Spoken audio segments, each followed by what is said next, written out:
This is the face of abuse, right here. This is one of the Nippers Corners, Nolensville Road Bunnies. As many of you know, the owner in the Nippers Corner area was told to get rid of his bunnies, and I'm sure Metro intended for them to come there. But he released them all in a densely wooded area on Nolensville Road. And Culberson Road is where they're showing up. These babies were brought to us yesterday by the CEO of Walden's Puddle. She was able to catch them. Dr. Smith has treated them for their initial ailments. But this little rabbit is so weak, cannot even get up right now. Has not eaten, has barely pooped. So I'm of the opinion this man who bred these rabbits, he needs to be put in some jail under the ground or something. He just... We're going to do everything we can to save this baby and all of his mates. But I wanted to show you him first.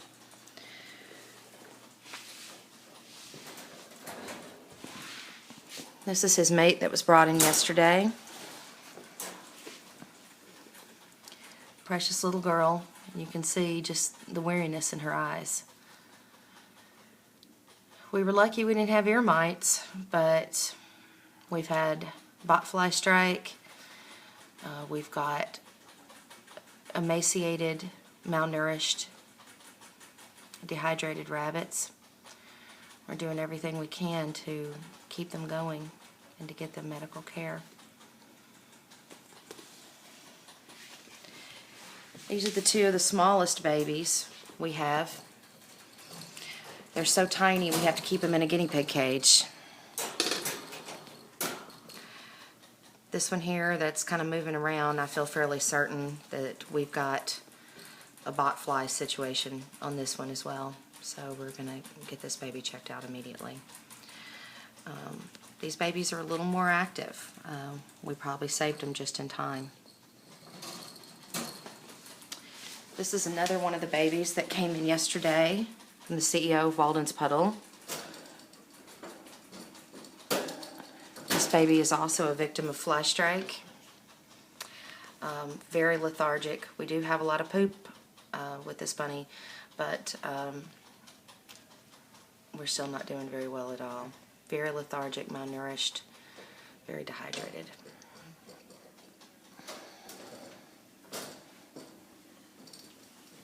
And also so small, we're having to keep her in a guinea pig cage.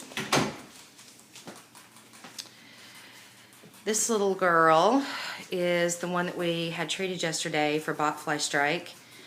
As you can see, she is active and perky and eating lots of poo.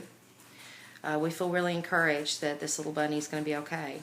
Although this bunny has a huge hole in her neck, she's probably very grateful to have that larvae out of her neck. Again, this is a face of abuse. You cannot let your animals go outside during this time of year. Hi, little girl. And you certainly shouldn't be releasing your animals into the wild. These are domestic animals, and they are subject to all kinds of ailments, even more serious than fly strike. These are the two that we call the medium-sized bunnies. They are pretty active. We feel very encouraged for these bunnies that they've kind of, dodged a really bad predicament. But yeah, they're doing good. I mean, they have received all of their Albon for coccidia, so they have gotten perky. We've got lots of poops. They're eating hay. They're eating pellets, and of course want to come out and visit, don't you? And finally, this little bunny was actually, her name is Crinkle actually. She was actually teamed up with the little botfly bunny from yesterday. Tinny's her name. So two little girls here. Crinkle's a little bit upset. She's missing her mate right now, but we're having to keep Tinny in quarantine while that fly strike wound heals up. But again, we've got an active bunny here. We've kind of dodged a terrible predicament with this bunny. Hopefully we're going to be okay.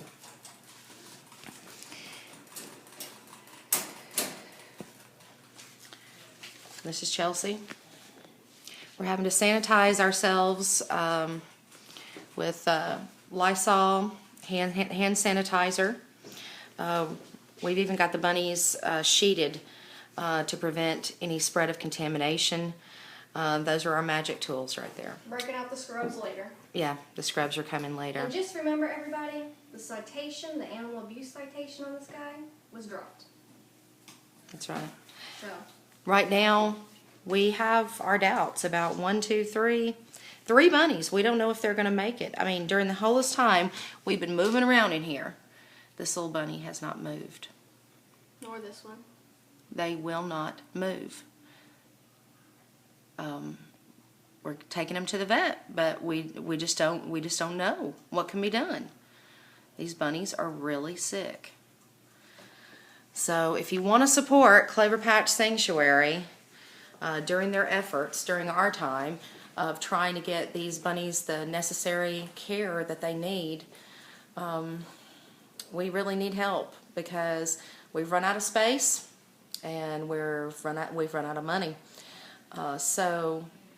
Outside of our normal operating cost, who knows what the continuous care of these bunnies are going to be. Our vets are working with us beautifully, but they still have to pay their employees and pay for the medications that we're using. So if you would like to help Clover Patch Sanctuary in our efforts to take care of these very abused and neglected metro bunnies, get in touch. Get in touch with me, Amy Mott, or you can get in touch with Chelsea Bordelon, Clover Patch Sanctuary at gmail.com. Or if you want to go directly and make a donation to our PayPal, it is our PayPal address is exactly the same. It's cloverpatchsanctuary at gmail.com. And shoot us a message if you want to give us a donation by check or even a cash donation. All donations to Clover Patch Sanctuary are 100% tax deductible. Thank you very much for watching this video.